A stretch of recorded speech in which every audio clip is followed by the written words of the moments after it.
I want to talk a little bit about, this is like my subsection of my competition group, which is law number 6 of plant growth. It's competition, and that includes pests and disease. I really break that into 3 separate subsections. But I want to talk about disease. How do you identify disease versus a deficiency, right? That's important to be able to do. The one thing you're going to want is the 3-book volume of the Garden Doctor series. I have it. It goes through and shows you pictures of all the different kinds of plants and what the nutrition deficiencies are. The one thing that you're not going to have any luck with is finding a good references to plant deficiencies on Google. Like, just everybody out there sees something and they say it's blight.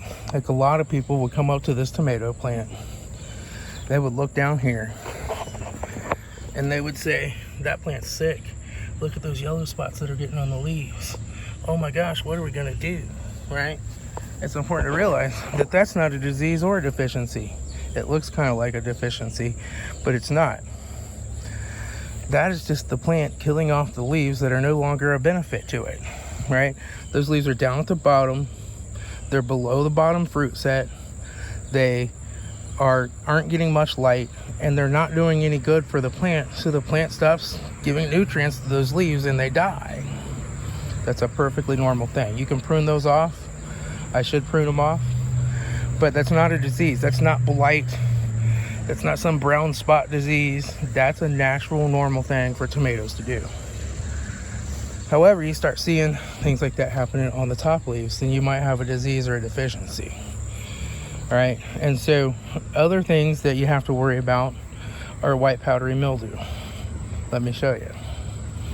Let me find the leaf that I picked earlier that had some white powdery mildew on it. I picked it and got it out of the garden, and I pruned all the leaves around it. Nope, it's one of these. There it is, right there. That's the start of white powdery mildew. That's because this plant's back here is planted in a bad spot. It's shaded out by the beans. It's getting too much moisture. It's not getting enough sun, not getting enough air. But white powdery mildew is a disease. I will spray it with copper fungicide, and I will keep it heavily pruned. It won't cure it. Once it starts, you just cannot get rid of it, but it will slow it down significantly, enough that I'll still get plenty more squash off of those plants if they can survive the lack of sun. Cucumbers. These are national pickling, I think, and these cucumbers just wilt. You can see other cucumbers, there's like 3 different varieties in here, they don't wilt. These wilt back during the day in the heat and the sun, and they come back at night. It's natural for this plant. It did it all last year and it still kept producing. So sometimes you have to say, oh, do I have cucumber wilt bacteria? Or is it just natural for the plant? And that's going to involve knowing the varieties that you're growing. But I'm not growing national picklings anymore. I'll probably just grow Boston pickling. I have really good luck with those.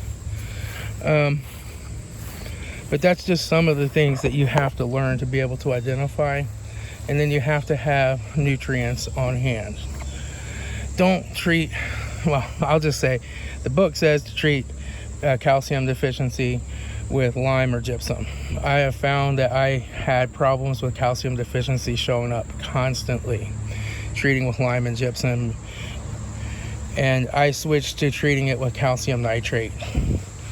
And in fact, now I just put down a little bit of calcium nitrate 3 or 4 times throughout the growing season, and I have 0 calcium deficiencies.